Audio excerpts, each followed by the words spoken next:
అందుకే జాన్సన్ గారు పాట రాశారు ఏమని, 70-80 ఏళ్ళు ఆయాసం దుఃఖం నువ్వు అనుకుంటున్నావు, పని ఉందిరా నాయన, నీకు పని ఉంది, ముసలాన్ని అయిపోయిన పని కట్టేసి అలా అరుగు మీద కూర్చుంటానని మాట్లాడద్దు.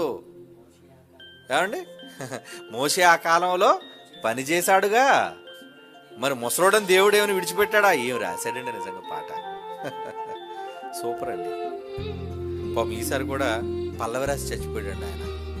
చాలా కష్టం మీద 2 చరణాలు రాశాను నేను. ఏది, బాలుడు నడువలసిన త్రోవను, సూపర్ హిట్ సాంగ్. చూదురుగానండి, వస్తున్నాయి పాటలన్నీ, ఆల్రెడీ రికార్డింగ్ కొన్ని పంపించాను. ఈసారి ఏంటోనండి పూర్తి పాటలు లేవు, ఎందుకంటే జాన్సన్ గారివి పల్లవులు రాసి వదిలేసాడు. పల్లవి, కేవలం పల్లవి, ఇక 2 చరణాల కింద లేవు. పూర్తి చేశాను, కొన్ని చరణాలు రాశాను, పంపించాను.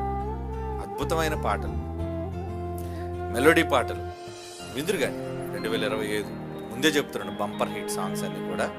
ఇది నమ్మకంతో చెబుతున్నాను. కారణం ఏంటంటే, దేవుడు మనతో ఉంటే ఖచ్చితంగా జరుగుతాయి అన్నీ. జాన్సన్ గారిని తీసుకెళ్ళడం వెనక దేవుని ప్రణాళిక ఉంది, మన చేతి ఈ పనులన్నీ చేయించడం వెనక దేవుని ప్రణాళిక ఉంది.